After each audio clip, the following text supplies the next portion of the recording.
बलिदान दिवस के अवसर पर आप सभी लोगों ने देखा एक नवीन सोच की पूरा युवा पीढ़ी अब जो अलग अलग दायित्वों के साथ प्रदेश में काम कर रही है, एक आह्वान के लिए और अपने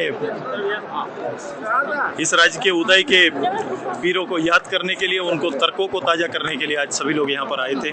मैं तहे दिल से उनको धन्यवाद देता हूँ और मैं उनको दायित्व आने वाले भविष्य में उनका दायित्व इस राज्य के प्रति एक राजनेता के रूप में, कार्यकर्ता, सामाजिक कार्यकर्ता के रूप में जो दायित्व है, इसका बोध हम सभी लोगों ने किया है। मैंने कहा कि सत्ता में बैठे लोगों को के द्वारा इस सम्मान को दिए जाने का समय और इसके पीछे के तर्क पे कई सवाल हैं। मैंने अलग अलग करके बड़ा स्पष्ट कहा, सरकार को इस तरह कल्याणकारी योजना चलाने का हक है, लेकिन ये हक उपयोगी और दूरगामी कैसे अच्छा होगा, मैंने उसके उपाय भी बताए कि राज्य में अगर हमारा शिक्षा, हमारा हेल्थ, हमारे लिए आजीविका ये महत्वपूर्ण है, तो आप उन विषयों पर अगर ये डेलीगेट करके अगर ये योजना चलाते तो मुझे लगता है कि ये बेहतर होता।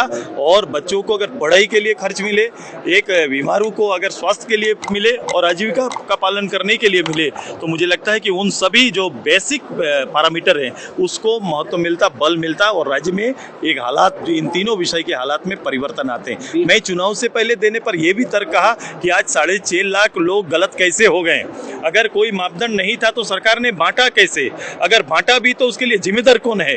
क्या उस समय बांटा जाना केवल चुनावी रूप से जरूरी था? अगर इसको चुनाव के रूप में उपयोग किया गया तो सरकारी संसाधन का दुरुपयोग माना जाएगा। ये विवाद सरकार द्वारा क्रिएटेड है। इस राज्य के अंदर कहाँ कौन भाषा बोली जाती है, किस जिला की प्राथमिक भाषा क्या है, ये सरकार और सरकार के लोगों को पता है। ये जानबूझ के इस तरह के निर्णय लिए जाते हैं ताकि लोग उत्तेजित हो, थोड़ा हंगामा हो, जो छात्र जो नौकरी मांग रहे हैं उनका ध्यान भटके और सरकार समय पास करे। मैं अपने पत्रकार मित्रों को भी कहता हूं कि आप इस बात को पीछे जाओ, तब जाके आपको असलियत होगा कि ऑल पार्टी मीटिंग बुलाई गई थी।